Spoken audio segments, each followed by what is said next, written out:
Okay.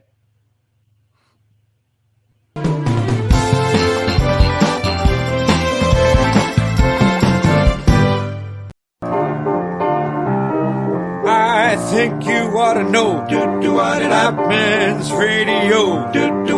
The place where men and women really speak. Oh man, what a show. It's men's radio. This crazy show is on 3 times a week. Now Russ and Phil are there to help with all your cares. We laugh, we cry, we talk like grown-ups do. But if you're sad and low, it won't cost you no dough.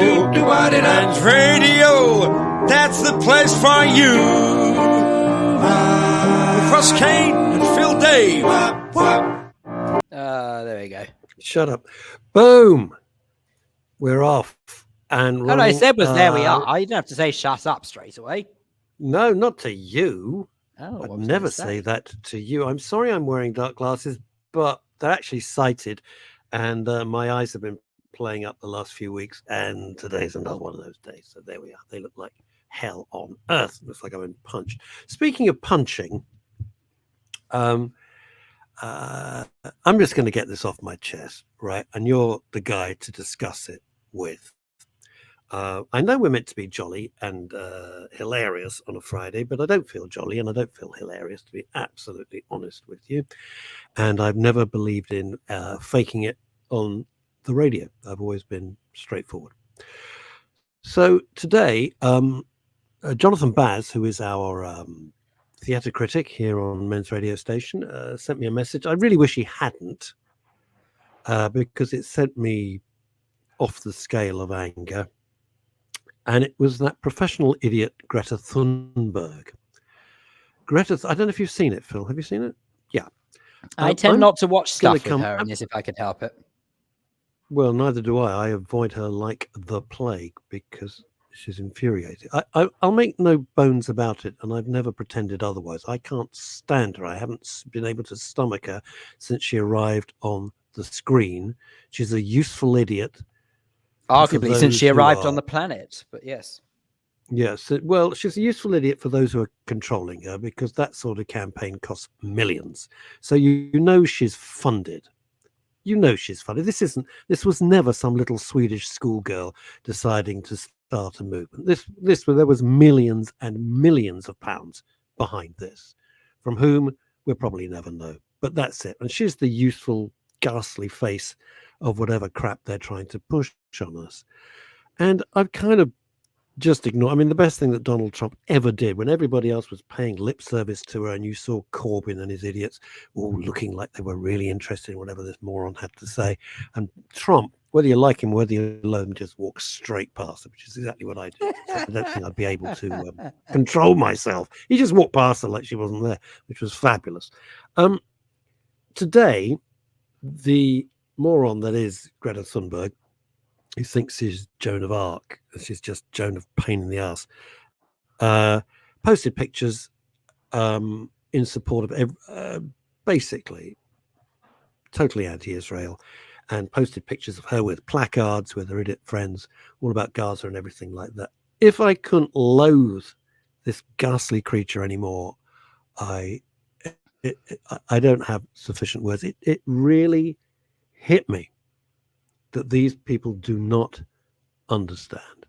Not a word. And this is the big problem. I think people forget that it's very easy to look on with horror at what is going on over in Israel right now, and looking at the Gaza Strip, and everyone feeling quite nervous about it, saying, "Oh, we're on the brink of World War III," which we may well be. You know, let's not beat about the bush here. We could easily be on the brink of World War III. People can be in denial as much as they want, but that is, I'm afraid, if Iran start getting involved, why do you Iran think is that? obviously.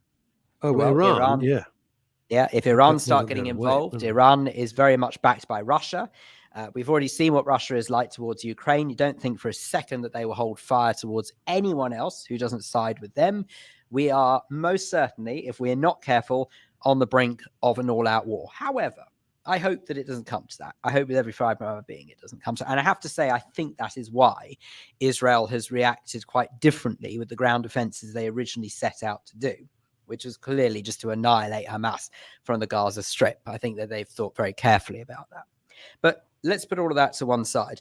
I think people forget that what makes this 100 times worse for Jews around the world is the misinformation and the propaganda and the nonsense, the absolute ignorance of the worst possible degree that you see all across social media at the moment. I can't count it. I can't get my head around how much there is out there at the moment.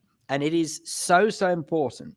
I've said this before, and I will say it again, to anyone who wants to help in this effort when they feel helpless over here or in America or wherever else it may be. The most important thing that any of us can do is counter that misinformation whenever we see it. That doesn't mean to come all pro-Israel just to balance it out. It means to literally extinguish the nonsense. Look at the way that this week just gone, that various news outlets were very quick to jump on the bandwagon and blame Israel when that hospital was blown up by the way, a Hamas rocket. And now that the US intelligence service has said, actually, evidence does go to show it was a misfired rocket from the Gaza Strip that caused the hospital explosion. The media weren't quick to retract. They weren't quick to... BBC never retracted it. BBC, Sky News, and what infuriates me, Phil, and I know a lot of people feel the same, and I'm sorry if I'm not in my usual jolly mood, but there we go. Life is tricky, and I think we have to react accordingly. But we fund the BBC. We fund the BBC. And when people say to me, oh, but you've got Netflix and you've got Amazon Prime, I go, yeah, I have. But here's the thing. When I decide to end Netflix or Amazon Prime or ITVX, I just stop my subscription, and that's the end of the story. What I don't get are summonses and being hauled into court and possibly imprisoned because it's illegal. They don't force you to do it at gunpoint. The BBC should be defunded. I've said this for years. Everyone goes, oh, but what about David Attenborough? Okay, you got David Attenborough. And you could subscribe like anybody else to all the different channels. If you don't want the news, don't buy it. If you didn't want the sport, which I wouldn't want, don't buy it. They've long ago, lost their fit-for-purpose remit. If the national broadcaster can't broadcast honest news, then it's not fit for purpose. It's as simple as that. It really is simple as that. I love this comment from Graham Pack, which says maybe Princess Greta would like to demonstrate outside the oil fields of Saudi Arabia. See how far that gets her. They're terribly brave, aren't they? She never goes to China. She doesn't go to India. She doesn't go to Pakistan. She doesn't go to any of the places that are actually doing the most pollution. No, where does she go? London. Anywhere that she can. She's an attention-seeking jerk. That's what she is. Yeah, well, I'd suggest let's stop giving her the attention she doesn't deserve, really, because it's. I mean, I hear what you're saying. But my point is, I don't.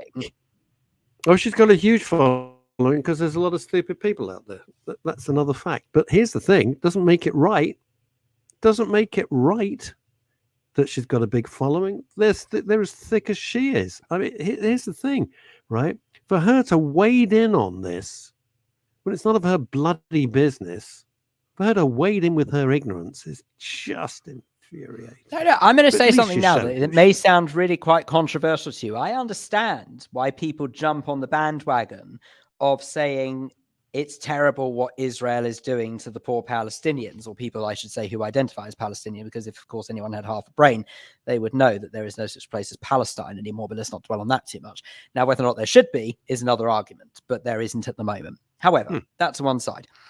I would say that I understand completely why people jump on that bandwagon, because look how it's forever being put across. Forever, they are being portrayed as the victims, the underdogs, the ones who are being trampled on and caught up in this horrendous war. Absolutely. The problem is Israel is so unbelievably strong and so together and so caring about its own citizens that I'm afraid it is impossible for it to look like an underdog. And that's why what we saw a couple of weeks ago on the Saturday the 7th was so unusual. We don't normally see Israel in a vulnerable state. And that's the reason why suddenly the world's media started coming together and saying, oh, look, isn't this terrible? A terrorist attack has happened on Israel. But here's the problem. I'm afraid that when you've got a country that has to, by any means, defend itself just to exist, I think people forget that, right? Literally, in order to exist, it has to defend itself against these cretinous individuals who surround them, right? This is a bit like, I've always said, this is a little bit like, imagine that you lived in a house, you've got one neighbor either side of you and one to the back, okay? All three of those neighbors are out to kill you every time you walk out your front door. That's exactly the same with Israel. Think of it like that. That is literally the same. Anyway, but that's on one side. What I'm trying to get at is that when you've got a country that has to do whatever it can to defend itself, I understand completely why people think that they are the bad guys in all of this, because all they see is them retaliating to maybe either rocket strikes or, like we said a couple of weeks ago, terrorist attacks that happen on them on a near daily basis. And yet, I'm afraid when you've got a country that is so good at defending itself like Israel, sadly, because it's had to be, versus a strip of land that is just not cared for by the people who are supposedly in charge of it, namely the Gaza Strip and Hamas, who, of course, rule that area, you can understand why people say, look, they're bombing those poor people. They're making... Don't forget, if it weren't for the Iron Dome, the way Gaza City looks now would be how Israel looked years ago. I had a terrible moment this week, and I need a little bit of time to explain it. There is a man called Tommy Robinson, who I have never liked. I've never liked what he's espoused, and I've never met him, but I always thought he was very dangerous. He lives out of the UK now. I think he lives in Spain. And Tommy Robinson, this week, of all people, gave a speech. It happened to come up on a YouTube feed or something. And I sat there in astonishment, horrified that for the first time ever in my life, I couldn't argue with what he was saying. Now, before everybody screams Nazi at me, let me explain what he was saying. He said, I want to explain what's going on in the Middle East so that you seem to understand it, because no one seems to understand it. Imagine, bring the whole thing to the United Kingdom. Now imagine that Scotland started firing something like 4,000 to 5,000 missiles into England. Imagine that. What would you be feeling? Imagine that Scotland insisted that the rest of England be Scottish. Imagine that one day people from Scotland come into England, into the northern towns, murder and butcher 1,500 people. How would you feel? And he put it a hell of a lot stronger than the way I'm trying to deliberately lowball it. But I sat there thinking, I can't argue with this. And I felt I'll be absolutely frank with you, I felt very uncomfortable about that. I felt very uncomfortable that here's a man I have avoided as much as I possibly could for his heinous views. And I suddenly thought, oh my God, he understands this. And he puts it over in a way that made sense. What there is, you know, the one thing we say about mental health, the most important thing is you can get through anything if there's hope. Hope was the last thing to be in the legend to be pulled out of Pandora's box. It was hope. And without hope, there is nothing. There is just darkness. And the last few weeks, I have felt hopeless. Not helpless, but hopeless. Because I've always thought it wouldn't matter how horrific it was. The apologists would come out in droves. But even in my worst imagination, if you read my book, The Gatekeeper, you know, I've got quite a broad imagination. In my worst imagination, I could not believe that this could be condoned. Condoned. And let me make myself very clear, because I don't want people jumping up and down. I don't want any children killed. Of course I don't. So awful. Children have a right to be happy and be children. And babies have a right to grow up into being children.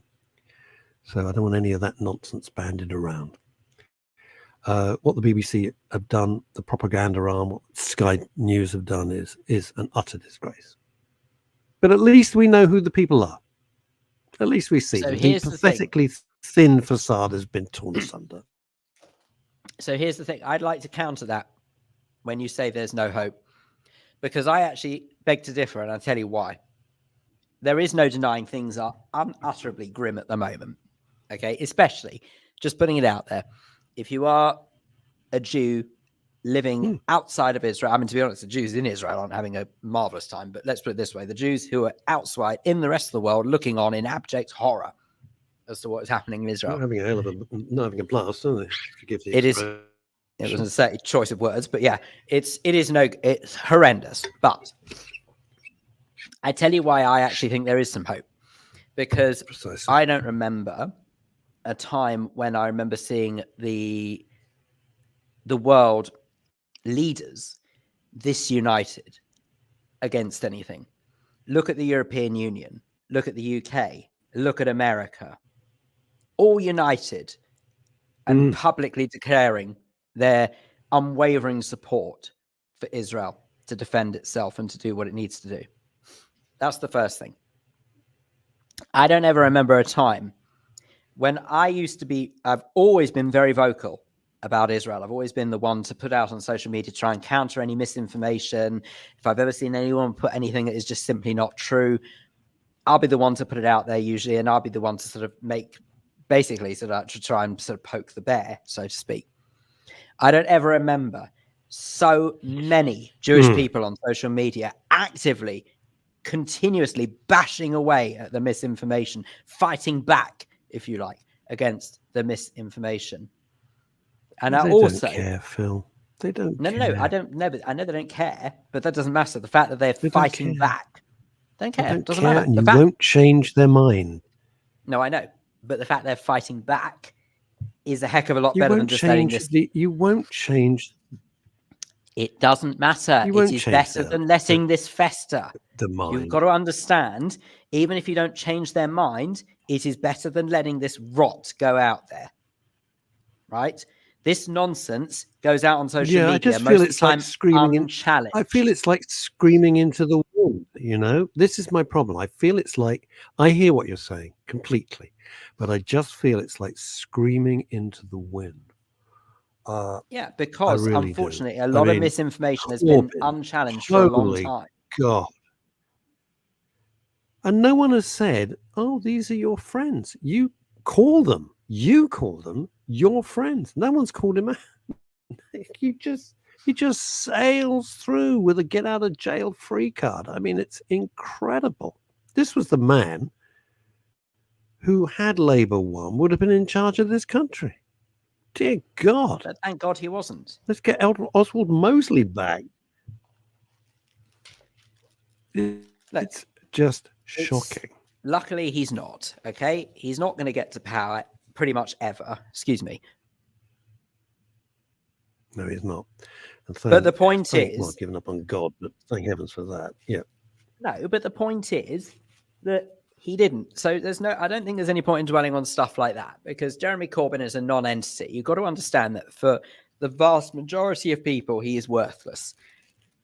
And also, I would say as well, is have a look at what we saw with those signs, with those protests, I beg your pardon, that we saw a couple of weeks ago for those who are pro-Palestinian or supposedly pro-Palestinian, when you just know... in London, that an awful lot of people were basically just pro-Hamas. I mean, you can say whatever the hell you want to, but the truth is, of course they were pro-Hamas. You can call it whatever you want. So they can just guise it as pro-Palestinian just so they can get away with doing it. Yeah. But with idiots wearing pictures of paragliders on their backpack, with people which is the new, let's be clear from about the river that. to the that sea. Is the new Phil, I've said it during the week and I'm going to say it again. Wearing a logo of a paraglider who came into the peace concert, by the way, and butchered all those people, right? Why don't you just wear a swastika and get it out of the way? Why don't you do that? Because that's what you are. That's exactly what you are. Why are you wearing a paraglider as a logo on your back? Wear a swastika and stop pretending.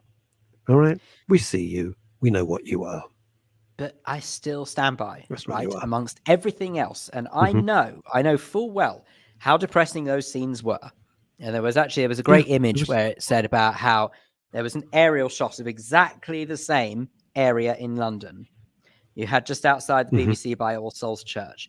And there was this aerial shot of the pro-Hamas demonstration versus shortly after the terrorist attack. And also shortly after the terrorist attack, of course, it was empty. And they're saying after Hamas attacks Israel, after Israel fights back against Hamas. And it showed the two pictures side by side. We know, but you need to look at it like this. The number of people who were at that demonstration was circa 50,000 people, right? Something like that's what the Met Police estimate, from what I've read, circa 50,000 people. We are a city in London of around 9.5 million. So that's about 0.5% of the London population who could be bothered to turn out for that. Furthermore, in a country of 63, 64 million people, that's an even more insignificant number. So as much as I understand it is unnerving to see all of those people in that one place at one time chanting stuff that is basically saying the destruction of Israel is wanted, you've got to understand these are still a relatively small minority of people. It's not pleasant to see. It's frustrating. But the vast majority of people in this country couldn't give a damn. That's the truth. They don't actually care about the Middle East at all. They don't care which side of the fence. No, I think that's probably true. But they are silent. Let's read this from Kimi Lashmar. And then I've got something else to say. It's just cropped up today that just sums it all up. Kimi Lashmar says this: I'm at a point that I'm glad I'm in my autumn years. You know what? Me too, Kimi. I dread having grandchildren. Oh, no. They're nice. But then babies are the hope. Babies were born in the 1940s, born under nuclear threat in the 80s, born during COVID. Babies are hope.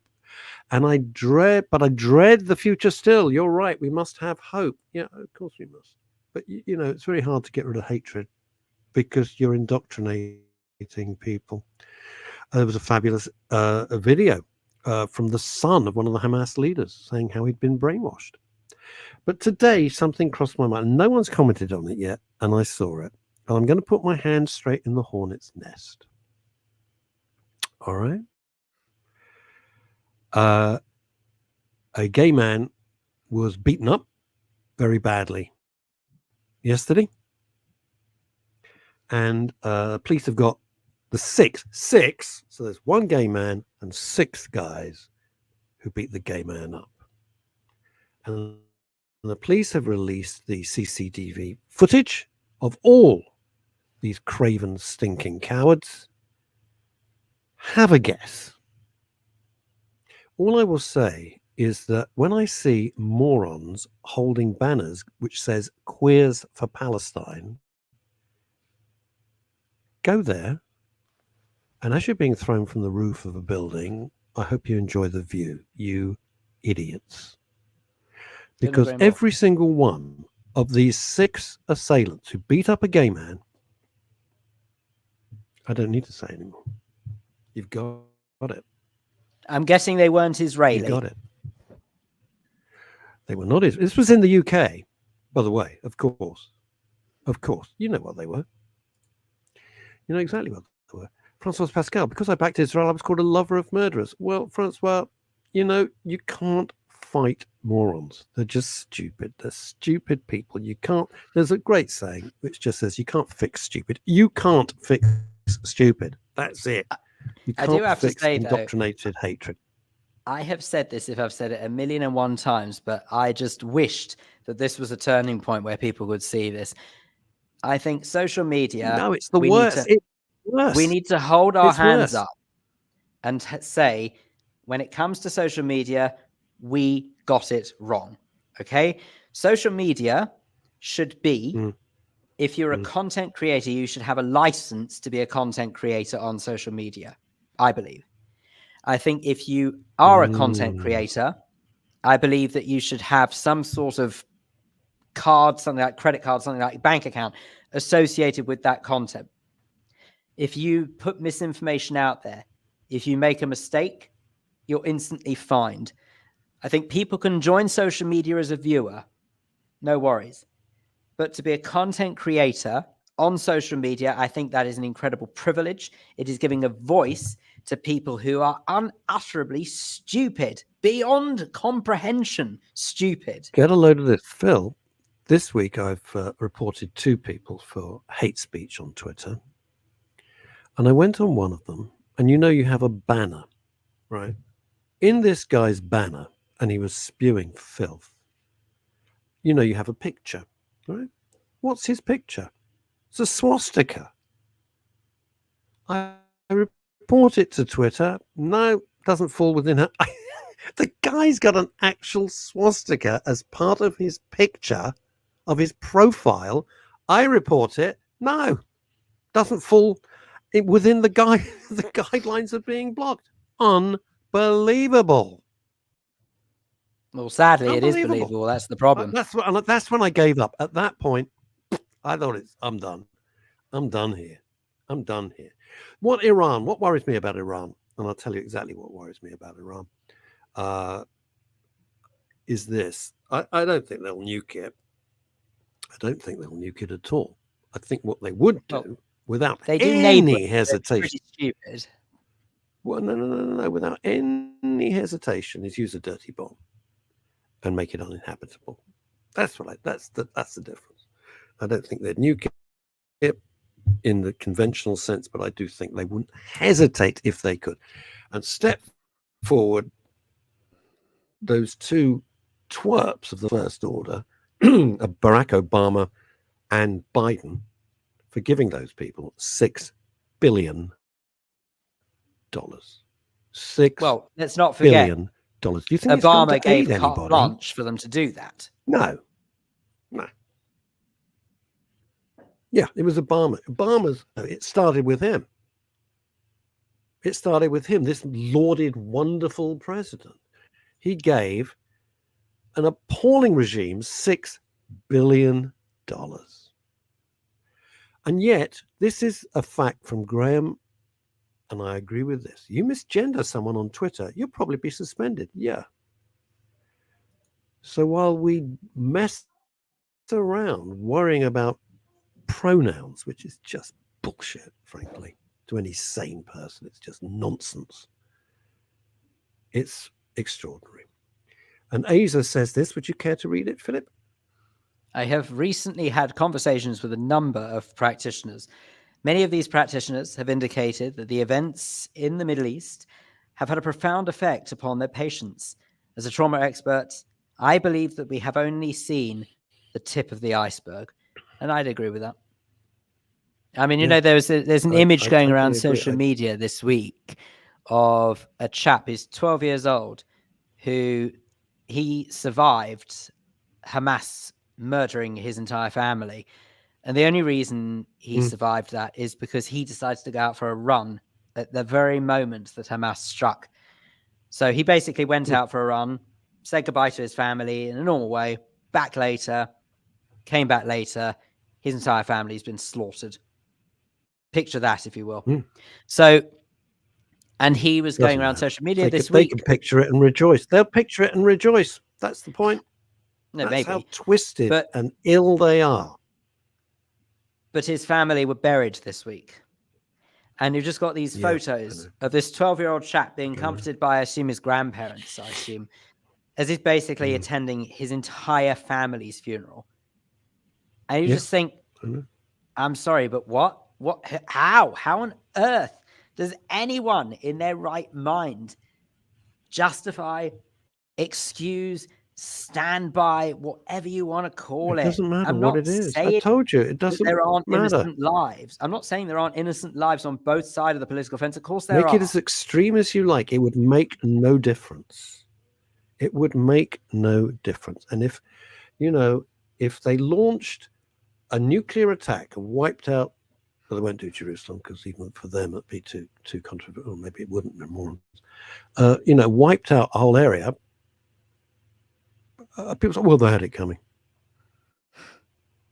We had it coming. So, you know what? Fuck them. Ladies and gentlemen, please welcome. You know her. You love her. I don't give a shit anymore. I don't care. Apologize to anyone listening on radio, but anyway. Oh yeah, I really don't care anymore. Sodom. What the hell? If you don't like it, switch off. Ladies and gentlemen, you know her. You love her. I had the pleasure of being with her yesterday evening at the cinema. The wonderful Chantal Rickards. Hello. You're right. Very few hours. You. It is. I know. Since we said cheerio on the tube carriage, because it's all showbiz with us on the tube carriage. Yeah, I know. But you didn't have your own. Thank you. I know. No, I did not. It was absolutely heaving, to be perfectly honest. Now I know, so that you feel safe, we are not allowed to review what we saw. Am I allowed to say what it is? Because I know you're. Yes, I'm not allowed to say what it is. Oh, I can do that. We should tell what it is. Okay. So. Well, over to you. Go on. I'll do it because then. Oh, okay. Chantal. You know this show finishes at 1 o'clock. Can one of you get on with it? Well, I'm being very polite because of Chantal's rules and regulations under which she has to work. I'm being serious. So Chantal kindly invited me to a screening of a new film called One Life, starring Sir Anthony Hopkins and Johnny Flynn. I got that right? Correct. Which tells the story of Johnny Flynn and tells the story of you carry on because I think Nicholas Winton. Nicholas Winton. Correct. Yes. Yeah. So it's a story of Nicholas Winton. Yeah. So some people will remember this from a long time ago of watching the Esther Ransom program That's Life and seeing this story unfold on television for all to see on Sunday night on BBC One decades ago. But the little 2-minute clip of that program did the rounds quite recently, again on social media, and it was sort of picked up latterly by some filmmakers who decided to turn the story of Nicholas Winton and his saving of 669 young, mostly Jewish Czechoslovakian children in 1938 and basically brought them back into the country. And the moment, without spoiling it all, the moment in this film leads up to the big reveal on That's Life.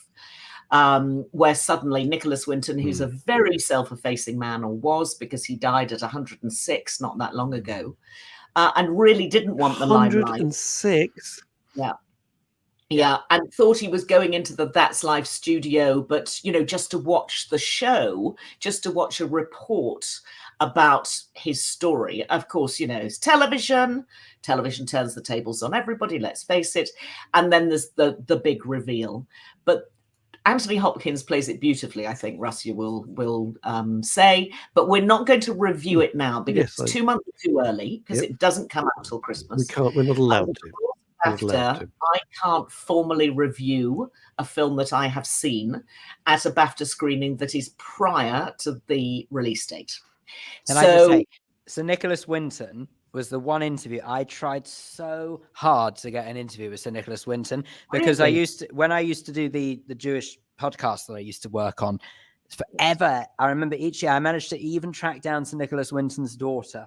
So I was in regular contact with her. It was basically saying, Barbara. Please, I'm not too proud to beg. Please let me interview your dad. I'm so sure he must get 100 requests, but I can't tell you how much it means to me. Every time she said, I'm just so sorry. It's not a right time. It's not a good time. He's not in the best of health. And I'm afraid I never got to interview him. So I was gutted about that. But really was the one I really wanted to interview more than anyone. The thing that stunned me about the film, it's not a review. It's not a review. Well, the thing that stunned me was that it's split into two parts, which is fair enough. Young and old. And it was made in a month. 14 days in the UK, 17 days in Prague. And wow, how they did that, I have no idea. Miraculous. quite. It's the people, by the way, because there was a Q&A afterwards, which was not that interesting, but the people who made the King's Speech, which I thought was a terrific film. I thought that was a terrific film, the King's Speech. I liked that a lot. It was lovely. And you, Chantal, with your wonderful erudite way, had earmarked Johnny Flynn and brought it to everyone's attention in The Lovers, I believe it was. A couple of weeks ago, you were mentioning it, and then you said to me in the cinema, it's the same guy. And I went, oh, okay. Yeah, that was the sitcom about TV presenter in Northern Ireland. Okay. Yeah. Anyway, I don't think the King's Speech, actually, speaking of it, if you think of His late Majesty and the struggles he did actually have in being able to string a sentence together, isn't it even more incredible to think that his daughter, obviously Her late Majesty Queen Elizabeth, became the bastion of modern English in terms of how one aspired to speak? Indeed. So if you think about her father's, God forgive me for speaking ill of the king, but his inability to string a sentence versus his daughter, and she became ultimately who people, anyone who wants to receive pronunciation, should we say, will actually aspire to speak like. I think it's incredible. And actually, it's not it reminds me to tell you, I wasn't actually going to talk about it today, but you've brought it up, that actually I met Her Majesty this week. So, and I remember to curtsy, and I remember to call her Your Majesty. What? You met the Queen this week? I did. What? Oh no. my God. Did I not tell you last night? I probably did. I am not. No, you did not. We discussed parties that I wasn't going to, and you said I'm missing great catering, but you never said, oh, by the way, I met Her Majesty the Queen this week. I did. You know, I love stuff very like nice that. she is too. I'm very happy to report that actually she's got a great sense of humour. She, chats very happily to everybody she meets, including non-entities like me. And it was an absolute. Were you in Waitrose or something? Where were you? You were in Waitrose. And you I was. I know you. And she said, is it Chantal? That's the branch in Queensway.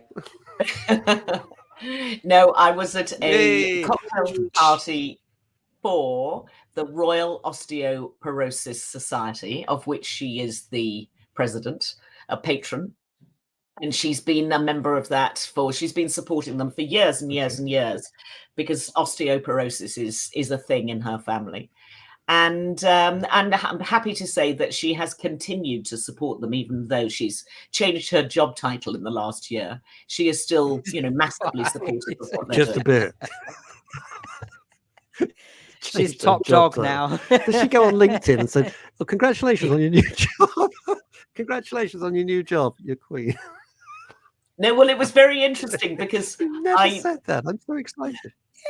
Well, the way the choreography works, because clearly these things are choreographed, which I had never really understood before. I'd been to the same party twice before, but never met her before. But there were tiny little groups of people placed in specific places around the room. And the first people I went up to chat to, this is before Her Majesty had arrived, said, oh, well, we're standing here because Her Majesty will recognize us. And it was a very nice couple. I hadn't met them before, but they live in the same part of London as me. And we got chatting and they said, well, we're here because, she walks round the room and she's got people that she already knows that she can come and talk to.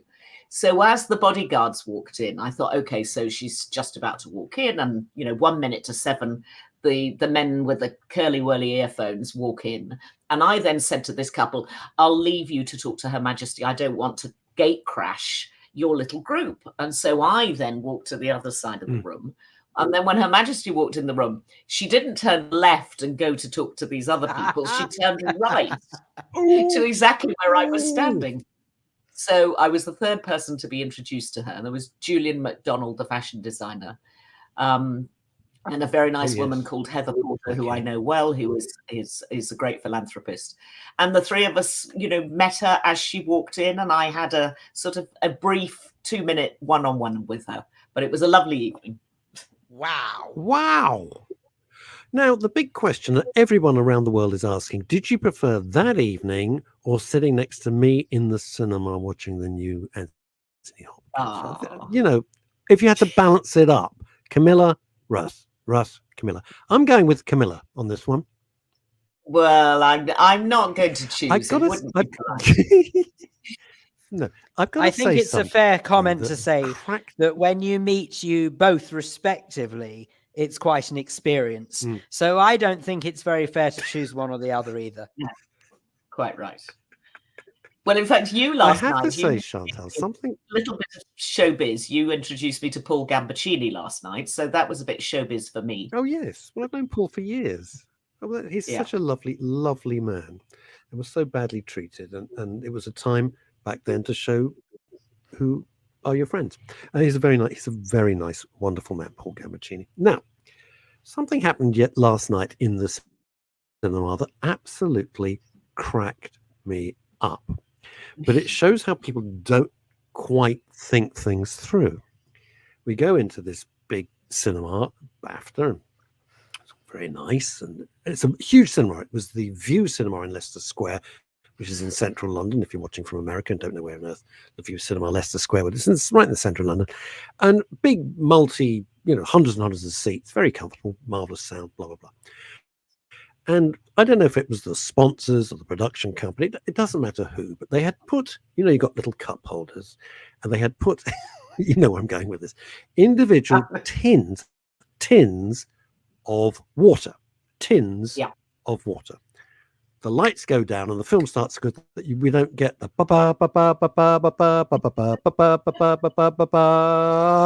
which I always miss. But anyway, so it goes straight into the film. Doesn't sound like you missed it. All you hear is just hundreds and hundreds of people cracking the can. And I got the most terrible giggles because you're in for a heavy duty film. It's got Nazis in it. It's not going to be a bundle of laughs, right? And all you can hear is and it went on. And it was like 1,000 lips kissing. Through. Hilarious. It was like firecrackers going off all over the auditorium. It was like being in the world's crappiest firework display. Yeah. And it just went. Yeah, they hadn't thought that through. Things like that. Things like that made me laugh so. And then, of course, when the drink gets a bit empty, the can begins to go as people are squeezing it to get the last bit out. The noise was sensational. Anyway, there we go. What's come across your purview, Chantal? Well, you were away last week, and so your good deputy, co-host, I should say, not deputy, excuse me. Co-host. Don't worry, I have been called so much worse. It's fine. Okay. No, the other show host admirably took over last week. And we were chatting very briefly about Frasier, because Frasier has just come back to our screens. And I said I hadn't seen it, but I would make sure that I watched it this week so I could report back. Now, having sort of pinned that flag to the mast, I think I need to deliver. I didn't love it. I mean, I love the fact it was Frasier. I love the fact it was back. I love I love Kelsey Grammer. It did feel a bit like a sort of, an old overcoat that you just sort of climbed back in. But of course, I did miss a lot of the key characters. Anyway, very briefly, the story is about Frasier, who has now left Chicago, and he has moved back. He's left Seattle, has been in Chicago for 20 years. Seattle. He was, Seattle. And then he moves, in theory, the story is he's moved to Chicago, made a lot of money, and now he is moving back to Boston, which, of course, we all knew him originally from Cheers, which was the sitcom about the Boston bar. So he's now come back at the age of 70 to Boston, where he is a psychiatry professor at Harvard, and he is trying to rebuild his relationship with his son, Freddie, who is the son of, I don't know if you remember in the original Frasier, his first wife was called Bebe Neuwirth, or the actress Bebe Neuwirth.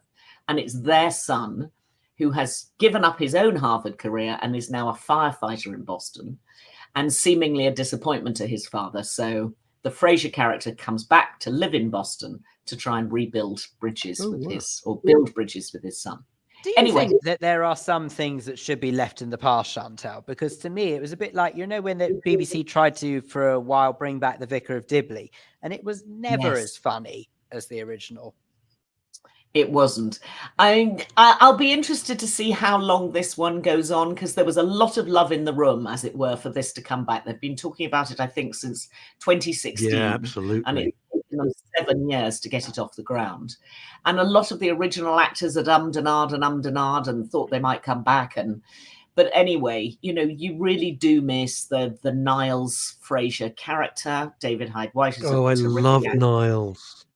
You miss the dad, who in fact is no longer alive, who was, the disabled dad. And you miss the physical therapist, Tracy Ullman, who lives with them. So you do miss those key characters. But anyway, the gags are the gags. It's still pretty well written. I think it's going to take some time to settle down. I'm hoping it's going to be as funny as the original was, but we'll see. It feels a bit like a whole new show to me, but we'll see if it works. It was the Norton. It wasn't. I'm trying to think of the. Oh, I'm trying to think. It wasn't Tracy Ullman. It was. Not Tracy Ullman. Oh, she went on to have a. No, she had a big career, and I always liked her a lot. And then she married Niles. In the story, not in real life, obviously. Oh, yes, it's gone completely out of my head. It's gone completely out of my head. Isn't that stupid? Anyway, interestingly, there are two British actors. It'll come back. There are two British actors in the new one. One is the boy who plays the son. There's an actor called James Cutmore Scott, who's been a British film actor, and Nicholas Lyndhurst is also in it as another professor at Harvard. I find that very strange. Very weird. It doesn't really work for me. That, all right, Dave. All right, Dave. Yes. Anyway. Anyway, so there we are. You call me Dave. That's your name. What? Yeah, she played Daphne Moon. I thought it was wonderful. Exactly. I loved it. What part does Nicholas Lyndhurst play? Because I'm very curious. And is he meant to be English? Please tell me. Daphne Moon. What? Jane Leaves. Jane Leaves, not Tracy Ullman. Jane Leaves play the character. Jane. Thanks, Pam, and thank you, Francoise, for that. And Karen Shortland's absolutely rightly saying the character name was Daphne Moon. That's it. Mad when Daphne. What does Nick? Please tell me Nicholas Lyndhurst plays an English person, because I can't bear to see him. He plays another Bostonian Harvard. Yeah, he's playing an academic, and so he's in corduroys with a little gilet, and typical of how the Americans view British academics. I just really hope that they have like one scene where maybe he's caught on the middle of a phone call, like, Del, not now, I'm at work. Right. It is such an odd booking. I mean, they could have gone anywhere for that part, but quite how they ended up with him. He's a fantastic actor. He's a wonderful actor. I bet he would be furious. Well, he obviously had a good agent, and good for him, because I'm a big Nicholas Lyndhurst fan, and I liked him in New Tricks. I liked him in New Tricks. It wasn't my favorite lineup of that show, but I love that show, New Tricks. It's great. It's always good. It's always very. I never understood Goodnight Sweetheart. I never got that show. Nor did I. No, I did try and watch it, but I just didn't understand it. No. I'm with you on that one, Phil. Do you remember with you? The groovy. I'm just thinking of that wonderful John Sullivan's writing. They go on holiday, and he has to pretend. Nicholas Lyndhurst has to pretend to be much younger than he is to get the deal, and it's part of the groovy gang. He's just livid with Del Boy the whole of this holiday.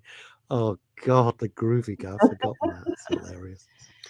Oh, it's nice to laugh. It's so nice. It's so nice to laugh. It really is wonderful. Well, I'm sure all of those programs are probably on YouTube. Managed to see.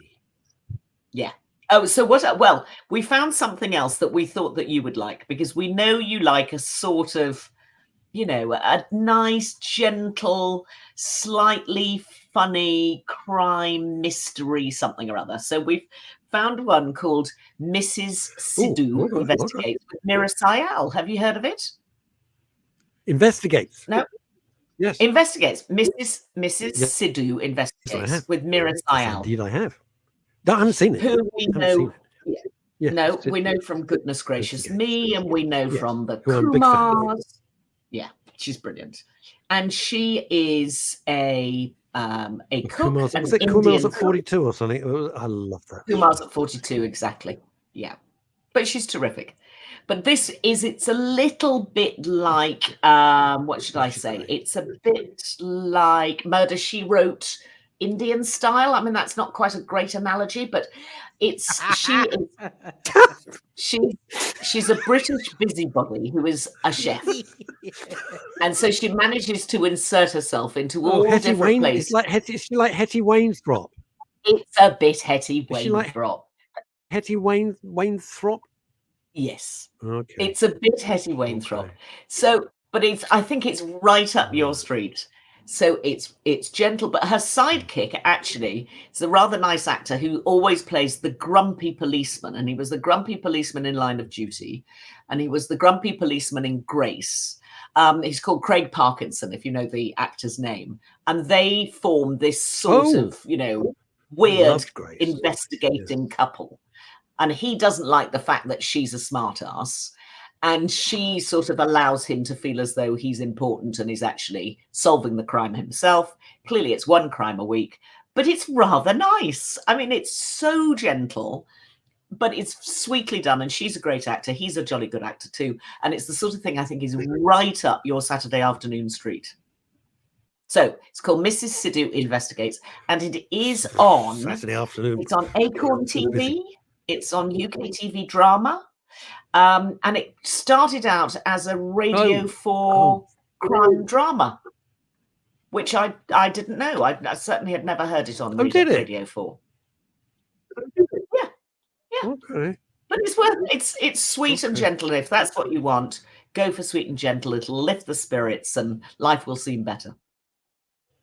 Thank you very much. And as Kimmy says, I recommend what channel was that? On radio? That was weird channels. UK TV Drama, Acorn, and Acorn TV. So you'll find it on UK TV Drama. You can just get that on the UK TV app, which I don't think you pay for. So you'll find it there for free somewhere. But worth watching. The voice of dissent in French. Oh, no. Yeah, here we go. It is oui. Sorry, Chantal. It's Tosh. It's Tosh. Well, that's the great thing about life. We can't all like the same thing, can we? And funnily enough, it's just a suggestion. It's not a 3-line whip. No, it's absolutely a suggestion. It's the sort of thing I'll put in the background when I'm. But Francois look, Francois, unlike any of us, is an actress. I know she is, and a very good actress too. So, and Graham's listen, this is not rocket science. I'm not setting the timetable for people. He started on the radio.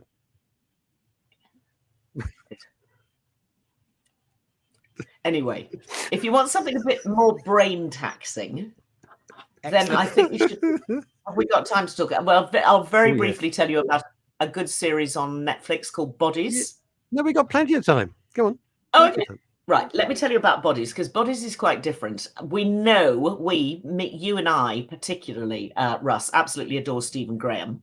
And I just worship the ground he works on. Yes. I think he's one of Britain's finest actors at the moment. Anyway, this is an 8-part series called Bodies. It arrived on Netflix. Great actor. I think it's, yesterday or the day before. And it's a bit weird because it's sort of, there are about 4 stories in one. So it's part Victorian period drama. And then you get something that's a bit sort of 1940s film noir. So there's a second strand in the 1940s. Then you get a contemporary cop drama. And then I'm not going to spoil it, but the story goes somewhere else. But what you get is the same death of the same person in 4 different time spheres. I love it straight away. Body's identical each time. Ooh. It's in an alley in E14 or somewhere. There's a cop story in all of them because there are 4 different investigators who are trying to investigate their individual crimes. But clearly at some stage, these stories are going to link up in a deeply mysterious way. But it's been incredibly well reviewed. Stephen Graham, don't hang on to Stephen Graham in episode 1, because you'll go, what the heck's going on? I'm 40 minutes into this and I haven't seen Stephen Graham yet, but wait. I think it's very cleverly written. And it feels as though it's just mixing lots of different genres. So it feels very fresh. And a lot of the reviews I've read are for later episodes further down the line. And everybody is raving about it, just saying this is one of the best things on television at the moment. So it's on Netflix. It's an 8-parter. Oh, thank heavens, I think all 8 episodes have dropped already. So it's a great binge watch for a sort of slightly murky, horrible autumnal weekend. Sort of curl up on the sofa with some chestnuts type of thing. So that's what I'd go for. I have to say, are they roasting on an open fire? No, well, I have got an open fire, but I haven't got any chestnuts, so I have to go and get some. Francois says, I love watching Dark Winds on Alibi. Watching it, you only have to go for Friday night dinner with my family. Now, the other thing I was going to point out as well is that with the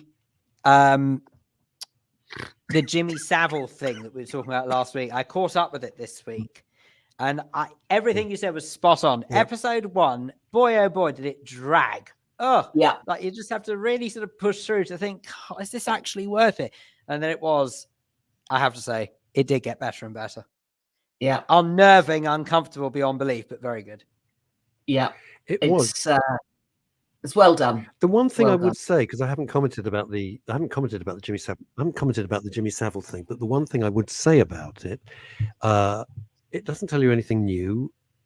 You know, he was a disgusting, just hope he's rotting in hell. But it did explain, I think, and I'm not making excuses for anybody, because everybody knew he was odd and weird and a horrible person. That doesn't make you a mass paedophile. There's a lot of people we know who are horrible. We don't assume they're criminals. But it did explain how he managed to fool so many people. You know, the fact that he could lie to to everyone's face and go, on my mother's grave, I didn't. It makes some sense. It makes some sense. It was a very hard watch, I have to say. Yeah. Very hard. Well, you missed Phil and I having a conversation, a conversation that's personal to me last week, because one of my own programs is featured in it. Oh, yes. And I watched the whole 4-parter, and as I explained to Phil last week, I got to the end of it and I just thought, how could I have edited the show in such a way that the weirdness of Jimmy Savile just made it all sound like, his dirty old man thing, shtick, was just a joke for all of us to laugh at. And it was my own program that featured in it. And I felt really, really quite discombobulated having watched it. I thought, how did I not see it? How did I, as a woman, not understand that this guy was a criminal? I honestly, I felt very, very weird about it once I'd seen it, but there we are. Anyway, I've got one more quick fire if you've got time, which is absolutely okay. Yeah, of course. The Burial on Amazon is a film, true life story. David against Goliath. Tommy Lee Jones is the underdog. Jamie Foxx is the flashy black lawyer. They become it's a great buddy act between the two of them. Absolutely true story from the 1990s in America, and it's a courtroom drama, and it's called The Burial. It's on Amazon and it's free at the moment, so go for it. Marvelous stuff. Oh, we like it. Thank you, Chantal. Much appreciated, as ever. As always. Thank you so much. Taking the time to sit down and watch television on our behalf, so arguably we don't have to. So... So rude. Thank you so much. Thank you, everybody, for I'm sorry the front end of the show was a little bit heavy, but we're affected by life. We can't stick our head in the sand. I was going to say, I actually think that this is exactly one of the things we have to talk about. The truth is, you can't underestimate just how a lot of people of the Jewish community are feeling right now. They are scared, they are anxious, they are angry, they are deeply emotional. And if we're a station that promotes and talks about mental health and well-being, you shouldn't underestimate just what effect this is having. Yeah. So with that in mind, try and have a good weekend. My last word on this, if you're scared, but my last word, if you're scared, they've won. Don't be scared. Bye, everybody. I'll be back on Monday.